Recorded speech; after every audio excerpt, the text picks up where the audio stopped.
Hello, ako si Mira. Papag-usapan ko ngayon ang proyekto namin ng Sockside noong nakaraang taon kung saan tumulong kami magbigay ng mga livelihood program sa mga babaeng residente ng San Juan City Jail. Napili namin ang komunidad na ito sa simpleng dahilan lang naman. Nakilala ko si Ma'am Cece, yung chief warden nila, nung isang immersion na ginawa ko noong 2016 ata 2015. Tapos, yung immersion na yun, may mga kasama ko na nag-ibang org din. Tapos, nung time na nag-aanat sila ng mga volunteers. So, hindi ko alam kung ano yung gagawin sa immersion na yun. Tapos, yung na-experience ko dun was that, nung immersion mismo, parang nagbigay lang sila ng mga papel. Tapos, tatlo lang yung tanong.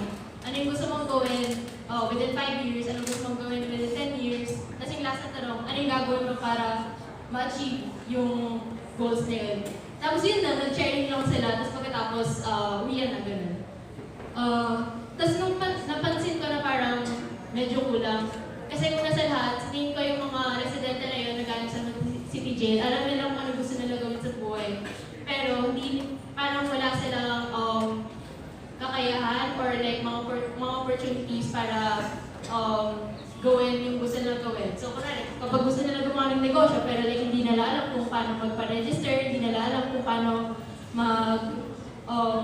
mag-start ng business, at marami pang iba. So parang naisip ko, sige, babalikan ko, pero hindi ko napansin na, hindi ko na halata, hindi ko na malaya na legal pala babalikan. So parang sobrang ng business. So anyway, ayun, so sinadjust ko yun sa mga grupo ko, tapos parang sobrang napapasalamat ako sa kanila dahil like sobrang G sila. So I guess yun yung parang naging one of the things kung bakit naging quote-unquote successful yung grupo namin was that maganda yung group dynamic namin.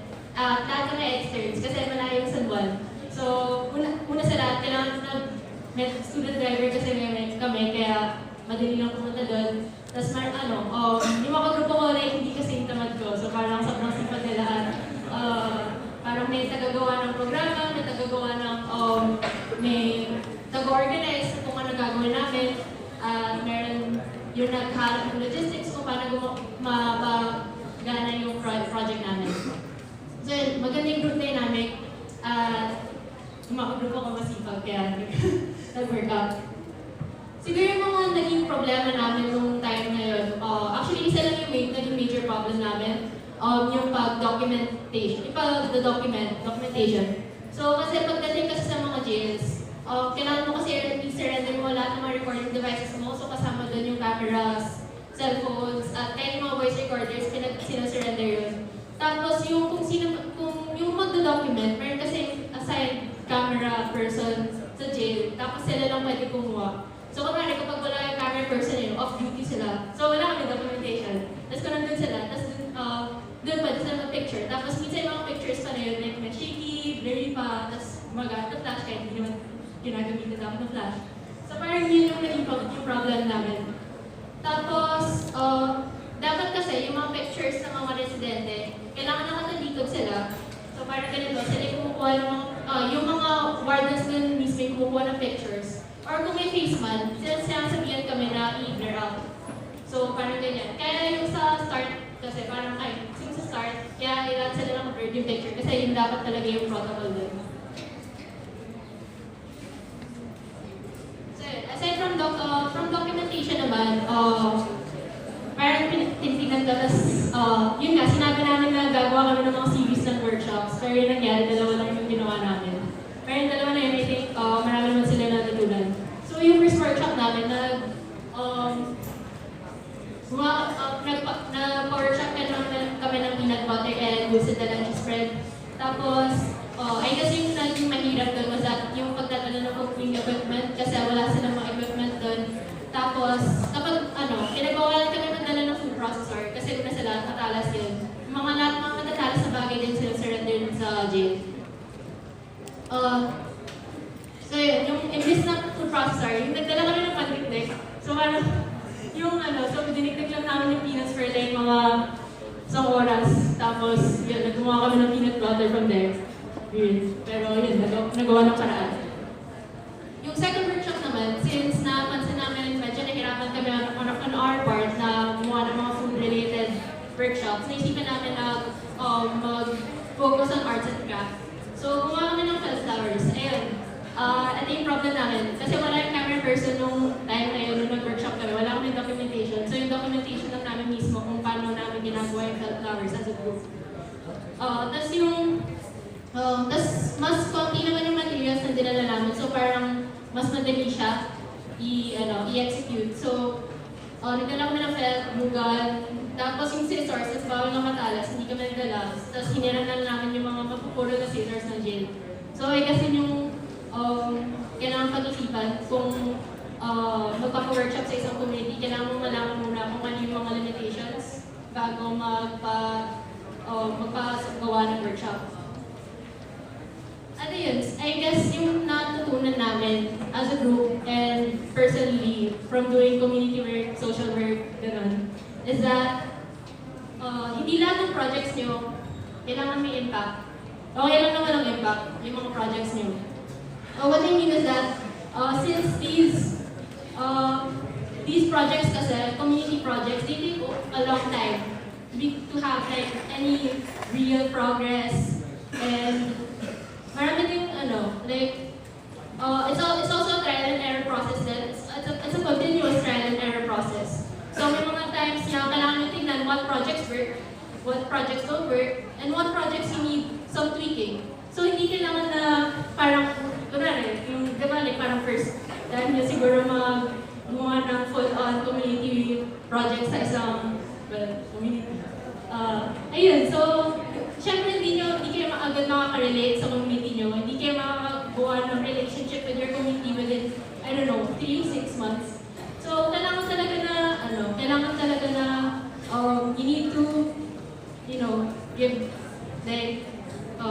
take it easy on yourselves din na okay lang na kung wala kayong masyadong nagawa sa community nyo. Kasi madalas talaga na wala talagang impact or wala kayong masyadong naitutulong. Pero, sige. Let's give an example on how certain advocacy, certain causes would work over a long period of time. May makikita talaga na real na progress. So, let's say one of the largest community events, I guess, in Metro Manila is the Metro Manila Pride Fest. So, last year, occurred of 25,000 attendees ata. Then, Metro Manila Pride, they actually do work to make safe spaces for people. Tapos kung napapansin niyo, parang una niyo napakinggan yung Metro Manila na nalaman about Metro Manila Pride was around 2016, when in reality, they were founded in 1994. So imagine yun, parang mas matanda pa sa atin yung Metro Manila Pride, and it took them this long to have something that actually gained traction, to anything that gained like impact.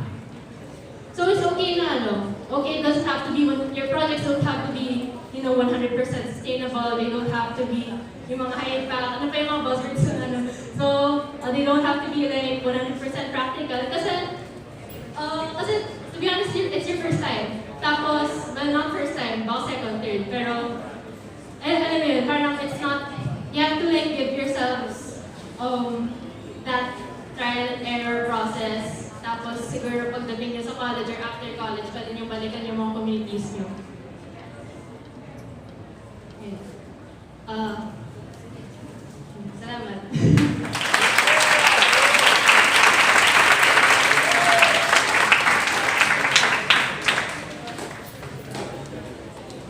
So, thank you Ate Mira. Ngayon, pakinggan naman natin ang ating susunod na tagapagsalita, si Mr. Basilio Pangilinan.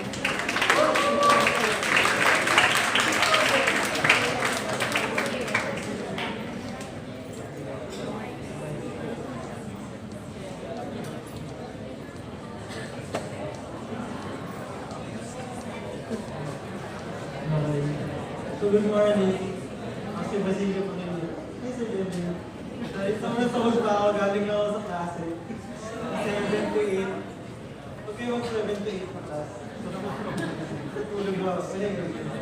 So, dito ako ngayon kasi represent ko na yung kalikasan at yung mga siguro natutunan ko at yung impact nito sa community at sa akin.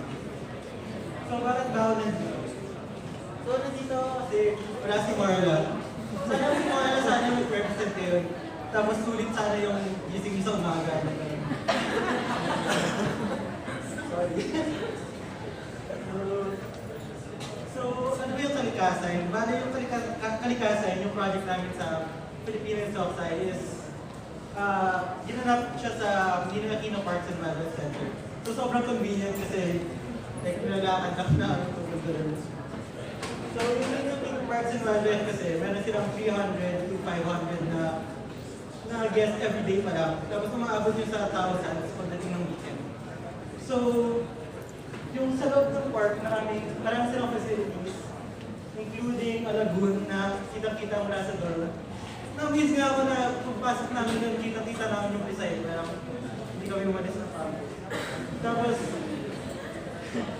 yung sa loob din ito, meron silang, aside from the park itself, merong wildlife conservation center. So doon nila dinadala yung mga animals na endangered, tapos gusto nilang rehabilitate. So, since naisip nila, dito na wildlife center, why not make a mini zoo na rin para ma-exhibit yung mga animals na to, para matuto rin yung mga tao. So, ito yung state yung mini zoo dati, bago yung project. At makikita na parang hindi na nabibigyan ng focus yung pagbigay ng information to the people through the science. So, ang weird nga kasi, isipin mo, meron silang Brahmin kite, may picture sila, pero yung actual kite nandun sa likod ng picture. Anyway, so, yun, with the help of Sir Genjan, naisip namin na gumawa ng project kung saan matutulungan namin sila to our skills ng graphic design. So yung layunin namin, sorry nag-shift ko bigla sa English kasi hindi ko na naisip yung Philippine ng sustainable. Di ba? So ito yung gusto namin yung sa signage, gusto namin sila new, sustainable, at syempre effective kasi anong point hindi effective.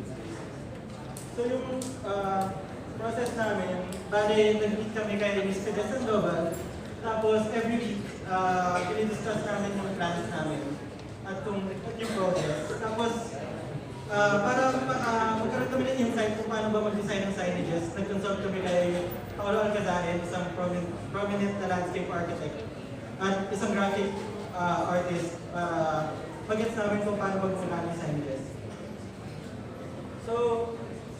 So isang mahalagang part dun sa project is yung immersion. Alam ko may iba-ibang kinds ng immersion or parang iba-ibang process. Sa amin kasi, since yung community namin is yung mga bumibisita ng park, so paiba-iba sila palagi. Hindi sila a certain group of people lang.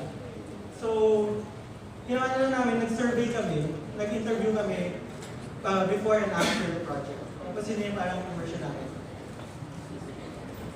So, from that, naisip namin gumawa ng system na paano kami gagawa ng something very visual na hindi kailangan ng language para may pahayag mo, ma-direct mo yung mga tao. So, ginawa namin yung icons. So, naaliw ako kasi yung colors na pinili namin is naka-categorize siya by that type of animal. So, bird, mammal, or reptile. Tapos,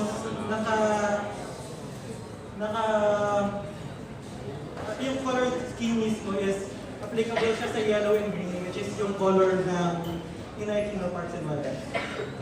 And syempre gusto namin illustration kasi kung maglalagay ka ng picture sa signs, yun nga again, walang point kasi nandun na yung actual animal.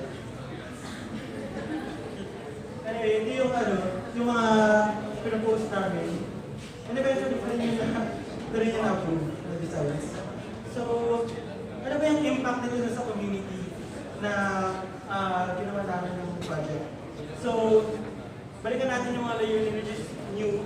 So, nagkaroon silang bagong signs. Tapos, and masaya nga ako kasi pagpunta ko rin, nakapasil talaga yung signs. Tapos, sa totoo lang, hindi namin in-expect na ganun effective yung project. Tapos, ayun, ginawa namin sustainable, binigyan namin sila ng PSD file, na Photoshop file, para ma-edit nila mismo kung may kailangan silang bago. Tapos, gumawa gumawa na rin kami ng video na nag-demonstrate kung paano palitan. Kasi hindi naman dapat maintindihan na hindi lahat ng tao alam mo. Parang gano'n. Tapos, effective. Dun sa survey na ginawa namin, makikita na mas mataas yung rating nila sa mga bagong signs in terms of kagandahan, kabalitan at lalaman. And lahat sila, sinabi naman na mas gusto nila yung bagong signs, syempre.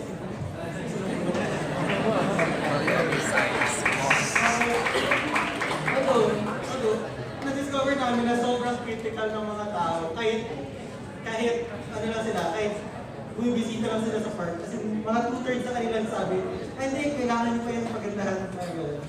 Pero at least, gusto nila. Okay. So, ano naman yung impact nito sa akin?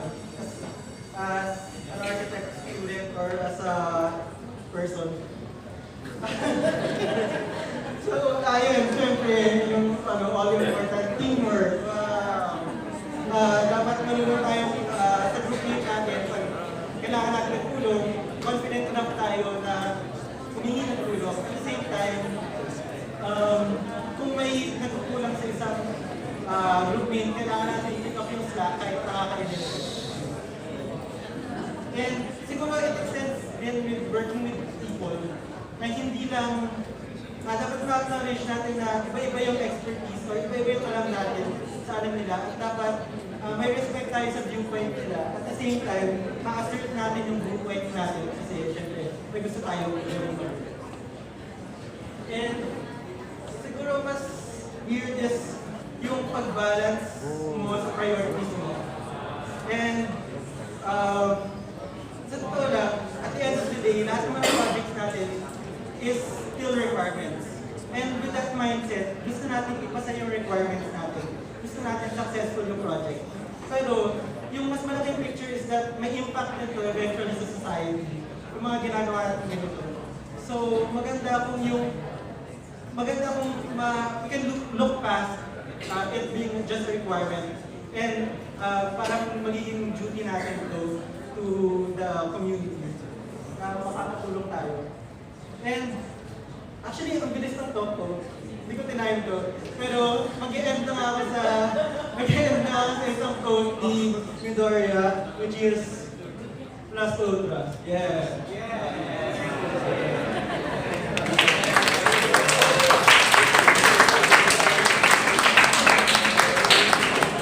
Thank you, Mr. Pangilinan. Napaka-informative ng talk niya, diba? So, okay pa ba kayo, guys? May dalawa pa tayong speakers.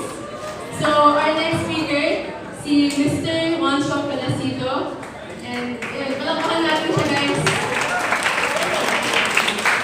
Mr. Juancho?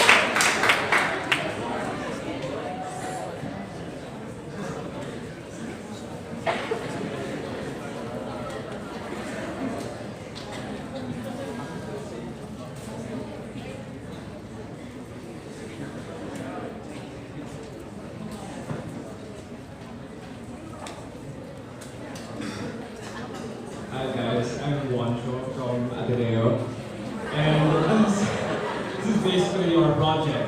Its title is Laruan ng Kinabukasan, ang potensyal ng makakahang na toy library bilang supplementary edukasyon ng mga kids sa San Diego Elementary School. Now, I know a lot of you guys have already started your projects, and most of you are actually in your fundraiser activity, but for those who are actually shifting communities or having a hard time figuring out what they want to do, I think what you're going to learn from my presentation will be more applicable to you. The summary of our project is basically making a science-themed toy library, and that would mean making a toy library with the science-themed toys, books, etc. And okay, so these were my groupmates. Si Junel, Gonzalez, that's Arnold, Luis, that's me, and Leonard. And I wouldn't say that we had many problems in our project because I think I just moved the man. And if you're gonna copy this style of project, then medyo simple siya. The first step was partnering with an institution. Ngayon, nag-partner kami sa institution somewhere in the south. And kasi me and Arnold were from Alabang. And the school was somewhere way over there. And their institution was somewhere over there. So lesson 1, make sure your institution is medyo close to school. Because later on, you will realize that you will have to continuously go to your institution. Next was, we decided to contact some people up here at North, and we were connected with this non-government organization known as Philippine Toy Library. And as their name suggests, they make toy libraries for kids, and it's free. They have a lot of projects for children advocacies and stuff. And lesson 2, if you really don't know what to do, you gotta ask the institution on what they need. Because at this point, wala kaming predisposition towards any specific project. And what I really mean by that is that wala kaming alam, diba, pagdating sa sustainable community project. So what we decided to do was to ask these guys if they need help in anything. And true enough, we were sent to this school called San Diego Elementary School. It's a bit up north in Batasan Hills, along Commonwealth. Here, this is really where we found out what we were going to do for the project. And that's because we met this guy. His name is Jerry Rivas. He's a preschool teacher. And we interviewed him a couple of times just so we get a clearer picture. And he explained to us why we need a science team in the toy library. And from what you may recall about the K-12 curriculum, there was some issues with some of these schools actually revising what they needed to study. And one of the problems there was that especially mga public schools weren't that well equipped. And so most schools now actually will go for a play-themed learning style. And that's why they need these science-themed toy libraries. Yeah, so kapag medyo nahihilo kayo on what you want to do, you could always observe, you could take a step back and look at what really the problem is, and you could talk to experts in the topic. And then now, most of you guys are in fundraising now, and I don't know if your activities will require you to progress through weeks and weeks of fundraising. Pero kami kasi, we decided to just go one time, big time. Okay, so our fundraising was actually really fun because number 1, what we wanted was that for people to buy tickets, people to donate money and also donate toys. So we did that by hosting a gig in somewhere sa BGC. And then si Luis, he had these contacts from people who would perform for free. And he invited people to, give toys. Medyo, there was music, there were people, and we were talking, tapos may food, and basta may food. Next, building the toy library. Siyempre, after you have the toys na and you have the money, the next step would be to buy your stuff first. Okay? Pumunta kami sa Divisoria, and then, siyempre, di ba mga South kids, is pupunta ng ganong place, medyo dangerous.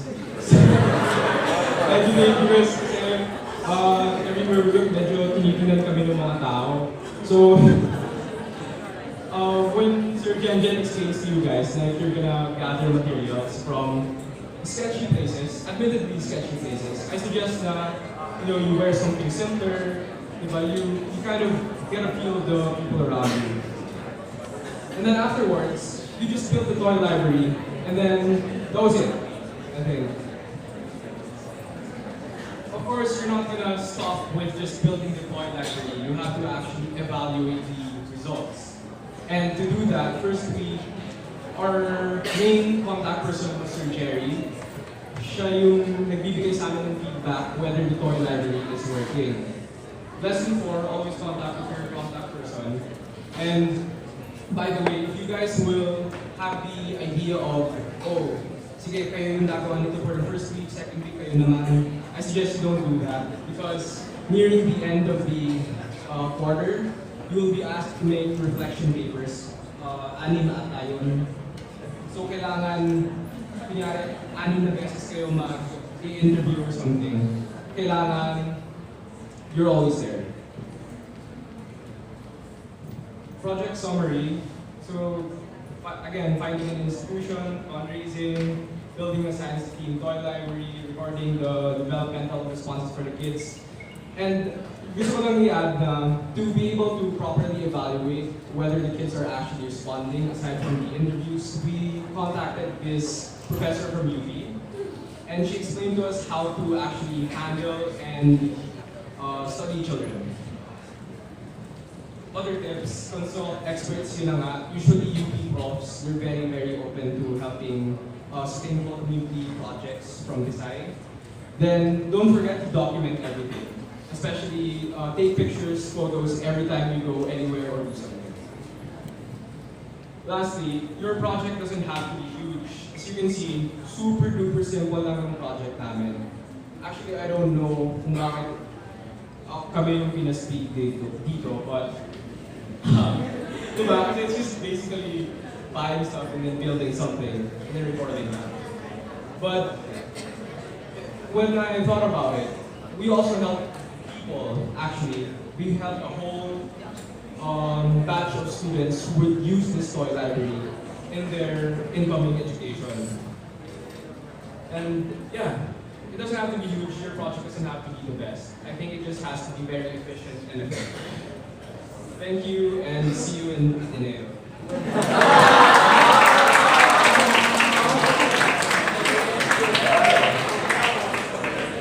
Thank you, Mr. Velasquito. That was very, we learned a lot of life skills. Our last speaker, si Miss Sarah Yu. Yeah, she'll talk about the project that is also about ngayon. So, give it up for Miss Sarah.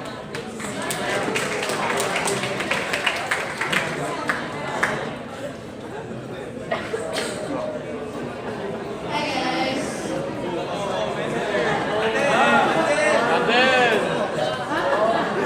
Hi guys. So, yung project namin was a daycare program. Now, so yung program namin, well, I'm gonna start with a video kasi, that was our final requirement. Now we have to make a video to prove that we did something. So, papakita ko yan sa inyo so that at least, may use yung video na ginawa namin at the end of the last quarter of our stay here. Yes. And it's pretty much a summary of our project. So yung ikukwento ko na lang mamaya is like the story of the project for you.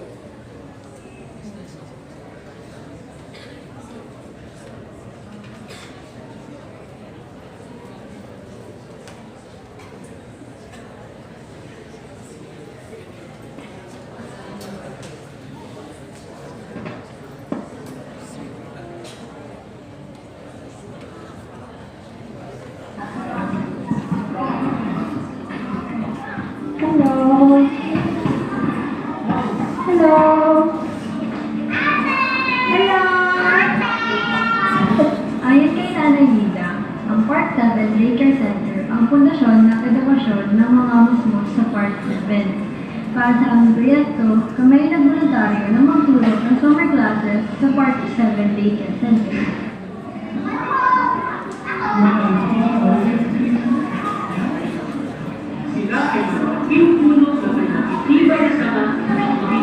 Sinubukan namin gamitin yung maiikling mga kwento para itulog sa mga bata yung mga mabubuting asal, pero mabilis silang mainip. Sa tingin namin ay masyadong mahaba yung mga ginamit namin istorya, kaya mabilis nawawala yung interes ng mga bata. Mas mainam siguro kung yung mga kwentong ginamit namin ay mayroong mas malalaki at mas makukulay na mga imahe para naaalin yung mga bata. Angkop nga naman yung visual learning para doon sa edad nila. Tinuruan namin ng mga bata kung paano magbilang at nalaman namin na mas bihasa sila sa pagbibilang sa wikang Ingles kumpara sa wikang Pilipino. Kaya mas pinagpunan namin ang pansin ng pagbibilang sa wikang Pilipino.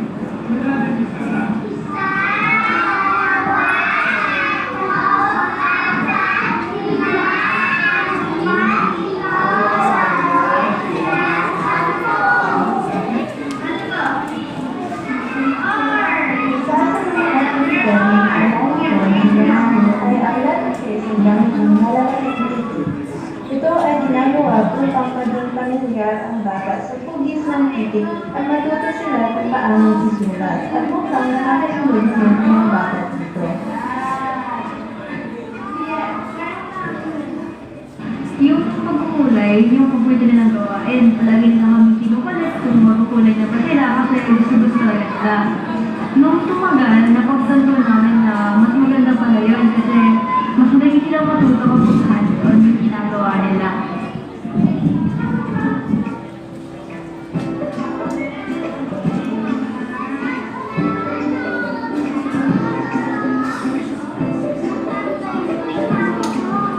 And so yun na yung outro.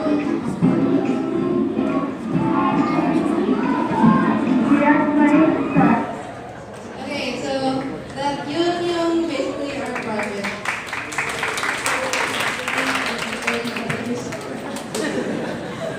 Okay, so nakita nyo na yung daycare project namin had several sections. Yung pagkukwento, usually si Larkin bahala doon.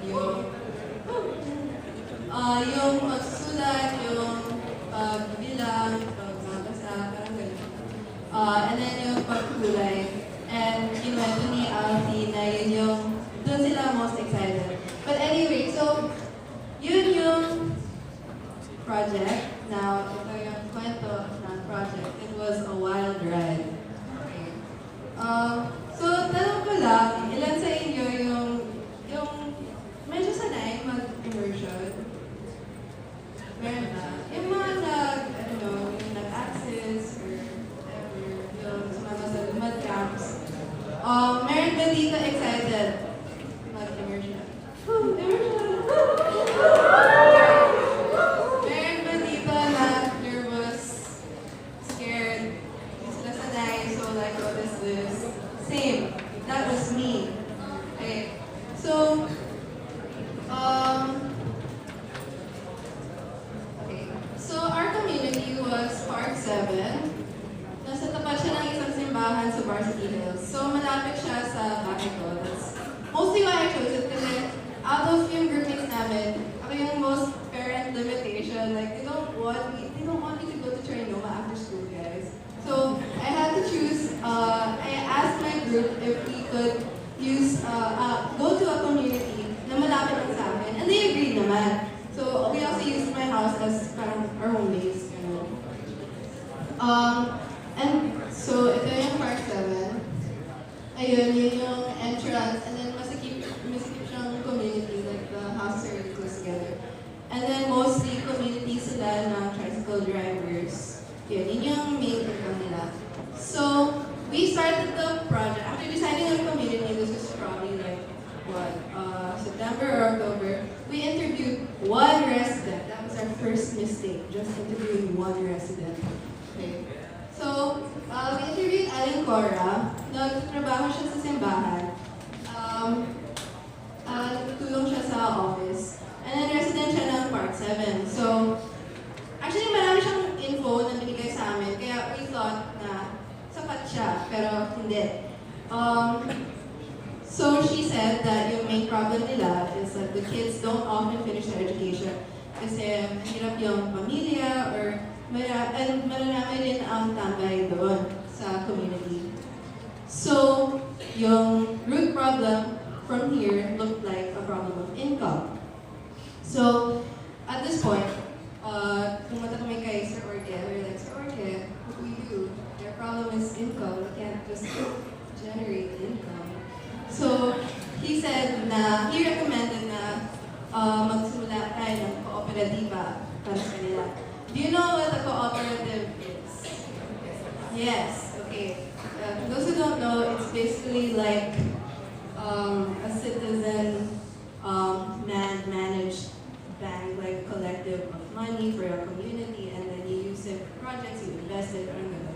Basically, the community manages a pool of money and resources. So, yun yung understanding namin ng cooperative. So, for 3 or 4 months, like hanggang December, nag-research kami sa cooperatives na saan pwede kami mag-partner for cooperative, for starting cooperative, paano to, how do we do this, sino ba yung involved. And then, around, was it January, we had an interview with the community leaders. So ito sila, si Ate Gemma, and then, oh no, I forgot the other one. Kasi si Ate Gemma yung contact namin. So, kilala namin siya. And, they told us na meron silang kooperatiba para sa Park 7. So basically, yung 3 to 4 months namin na research was all wasted. Kasi hindi kami nagtanong kung may kooperatiba na ba sila.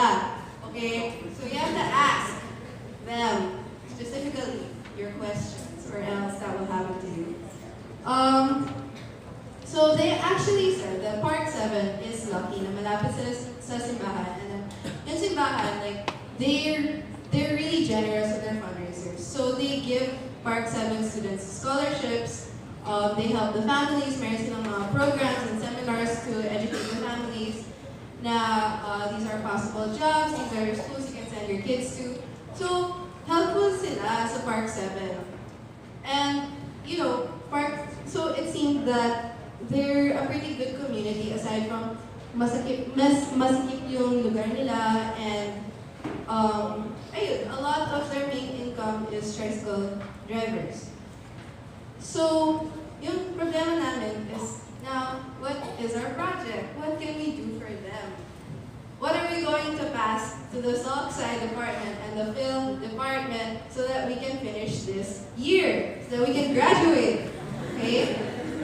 So, we went into the community, we looked around, we did a bit of asking, and we came to their daycare center.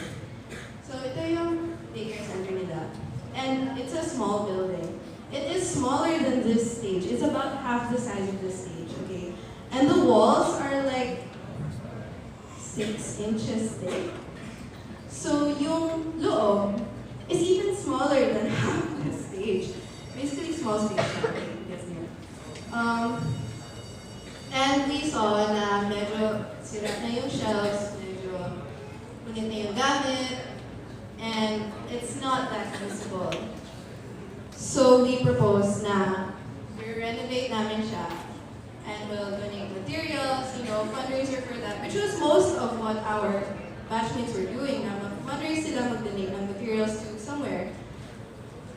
So we asked Ate Gemma kung pwede ba yan? And for a few weeks, she said, yes, pwede yan, like that would be okay. And then we worked on the proposal, tapos sinabit namin sa barangay office. And then we found out that there were some Miriam students who beat us to it. Kasi meron na silang proposal to renovate the daycare center. Okay. And at this point, we were super lost. Okay, what was our project gonna be? How are we gonna graduate? Okay. Yeah. So, at that moment, I talked to Ate Gemma, our contact, and she started telling me stuff, nagkwento siya sa akin, kasi it was just downtime when we were filling out papers. And she told me that Project 7 is in an area, it's in Loyola Heights, so it's surrounded by Miriam, Ateneo, UP, other nearby schools. And they're lucky for that because usually, yung Park 7, yung mag-receive ng help from other schools whenever they have an immersion project. So they kind of have the same mindset as me, na malapit lang yung Park 7 sa school nila or where they live, so it's easy to go there, it's easy to work there. But these students, they go to Park 7, they do their project, which could be renovating or working on something, and then aalis lang sila. So, sabi ni Ate Gemma na sa pananaw ng mga estudyante na yun, yung from those schools, yung Part 7, proyekto lang sila. As in, you know, it's just something to work on. And that was kind of sad for me, dun nag-hit sa akin na yung intention ko na gusto ko lang mag-graduate is insincere. And, you know, we all want to graduate. But also, this is an immersion that involves other people. The point is to involve yourself with other people. So, ayun, so whole process na looking for a cooperative or looking for project trying to renovate the daycare center, medyo na-dehumanize tuloy yung dapat naming tulungan. Sila. They didn't become people to us anymore. They were just something that needed to get done. Kasi, yun. So, until that point, parang isip ko lang, this is a requirement, I need to finish this. But after that, after Ate Gemma, you know, told me all that stuff, I felt really guilty because, you know, my mindset was wrong. Na, this isn't just something you can do, this is something you have to be into, you have to get involved in, even if you're not comfortable with it. Because even when I was like grade 7, grade 8, when we did those outreach things for homeroom, hindi ako comfortable. I don't know how to talk to kids, I don't know how to speak in Filipino even back then, especially back then. Okay. So I went to Sir Orge, and then kinwento ko sa kanya yung lahat na naganap. And then I cried in front of him because I felt so guilty, like, okay, it was pretty bad. So, at that point, tinanong ko si Ate Gemma, so, ano ba pwede namin gawin na makatulong sa inyo? And she said simply na mag-volunteer kayo. Because when you volunteer, even if wala kayong like end goal in mind, makaka-immerse ka sa community. And you get to know them, you get to know the people. And I feel na sa ganyang pag-immerse lang, makikita mo ano ang kailangan nila. Because there are some communities na, you know, this isn't an institution kasi. It's not like a wildlife center. Now you can ask the system what they need. There are some communities na you will only get an idea of what they need if you immerse in them. So, even though ganito yung project namin, medyo kulang kami dun because by the time we got to decide na we'll volunteer, we'll help teach a daycare program shortly, we were out of time and we hadn't been able to do that immersion. Yung proper immersion na we would understand them better to better fit yung daycare program to them. So, yun yung regret ko, and then napahirap din yung daycare program namin dahil doon. Hindi kami nakapag-immerse ng maaga. And if we had, that would have solved a lot of problems. Kahit paano yung daycare project namin was okay. So, ayun. So, it came out okay. Wait lang. Yeah. So, you saw our video. Here are some pictures that it came out pretty okay. Following what the previous speaker said, it's okay if your project isn't big, or it's okay if your impact isn't big. Because, you know, you're just a small group of people, and then pupunta ka sa community, or you're gonna help them in some way. You can't expect na malaking impact nyo, but you can expect that you have to learn something about them. Okay, you're probably gonna learn more about them than you will help them. Kasi even though successful yung daycare project namin, like napasaya namin yung children, you know, they were happy to go there, they greeted us. But yung moms na aliw sila, like they would come and watch the kids even though maliit lang yung space. They would come and watch, and then they obviously enjoyed. They were glad their kids were doing something kind of productive. But then, aside from that, you know, the kids have their own school naman. Hindi naman malaking bagay yung daycare center. Pero I was grateful na we were able to spend time with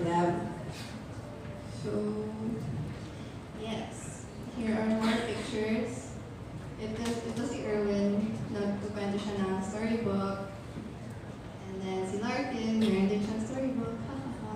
And then ako naman yun, we were doing like letter tracing. And one thing I'm thankful for is that this is something that can be done yearly because it was done in March, and then sa March, yun na yung summer nila. So yun na yung summer nila, and we could just go there once or twice a week, and then ayun, we'll do the daycare program with them for like 2 hours, and then it was good. We spent time with them, and nag-enjoy sila. And thankfully, there's a group from your batch who's gonna pick up our project and do it again this year. Si Paolo Muto, he's not here. Okay lang. So I'm glad that I don't know if it was his choice or kung si Sir Orke yung mag-force sa kanila na i-pick up yung project namin. But his group mates, his group, I hope you guys get something from it then, because we did. And I hope that it's still Feb, so you still have time to immerse and learn more about them, about the kids especially. You'll learn their skills better, because for example, we found out kind of late that these kids know how to count better in English than in Filipino.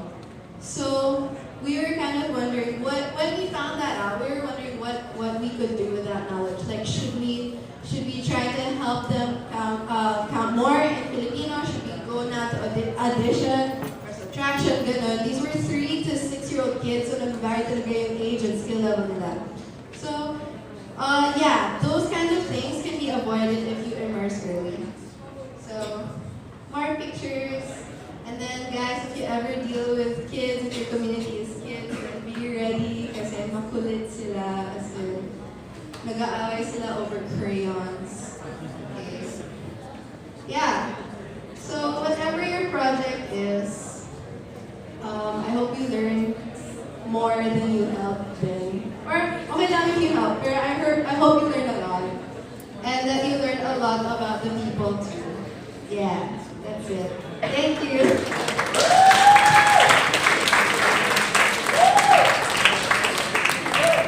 Thank you, Sarah. So, palagpakan na rin natin yung mga speakers natin for sharing their experience today. So, napaka-inspiring kasi nakikita mo na wide yung aspects. Like, marami kang pwedeng matulong with your talent. You can do art rehabilitation or pwede kang magturo sa mga children. So ngayon naman, we're gonna have an open forum. And kung may katanungan kayo for our speakers, you can ask them sa mic sa gitna. So, natawagin yung mga speakers natin to go in front. Okay. So, kung may questions kayo, you can just approach the mic.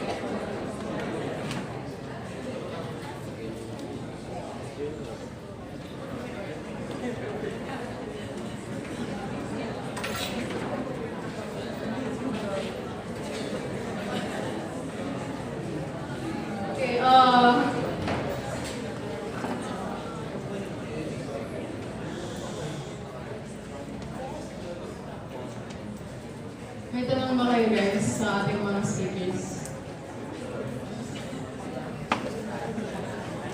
Maaari din magtanong yung ating mga community representatives kung sakaling may mga katanungan sila. Yung parents din po, kung may questions po kayo regarding the immersion project.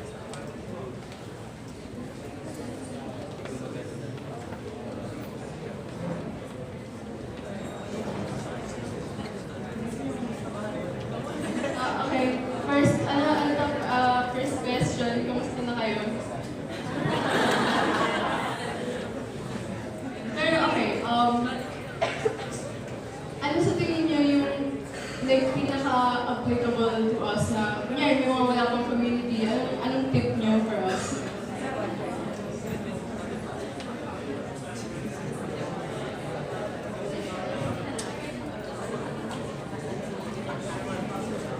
So, if wala talaga kayong community and if you're really unsure what you're gonna do, I think the best place to start is to look for an NGO or somebody who does observations on specific people like children or senior citizens. And then from here, I think you will be able to establish what the problem is because you've already observed. And then you could work your way from there by, starting a project, proposing that to your teacher or something. Kung wala pa kayong community, I guess it's best to consult the batch 2018 kasi like yung mga communities na napunta na nila yun. Tapos parang you can build on the projects that they have started last year. So I guess since parang, di ba, kunwari community, so parang nakilala na nila na galing Visayas students. So parang it would be easier to form a relationship with them kasi, the path before you had like immersed with this community already. So I guess it's best if you consult batch 2018 or yung mga teachers nyo kung wala talaga. So, ayun, pwede natin sila tanungin. Okay, so another anonymous question. Paano nyo daw na-apply yung experience sa college life?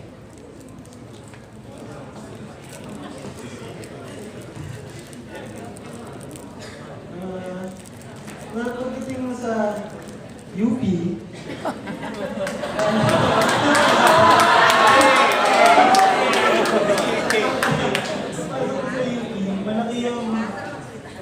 malaki yung org life doon, malaking org doon yung, kung lalo mo sumali ka sa org, matututo ka, parang ito-throw off kasi weekend kasi kailangan matuto mag-organize sa mga events, kailangan matuto kang makapag-usap sa mga tao, and I guess nakakahugot ako from this experience from Southside na to work with other people, lalo na yung mga architects na yung usapin.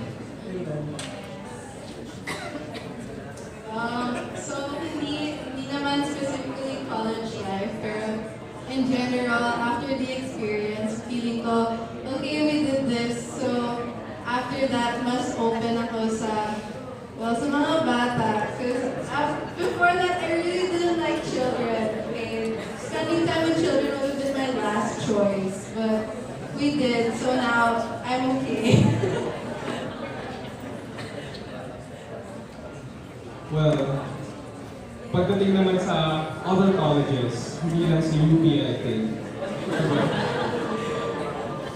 Doing the project makes you meet people, and that in itself is training in order for a better interaction with anybody you encounter in the adult world.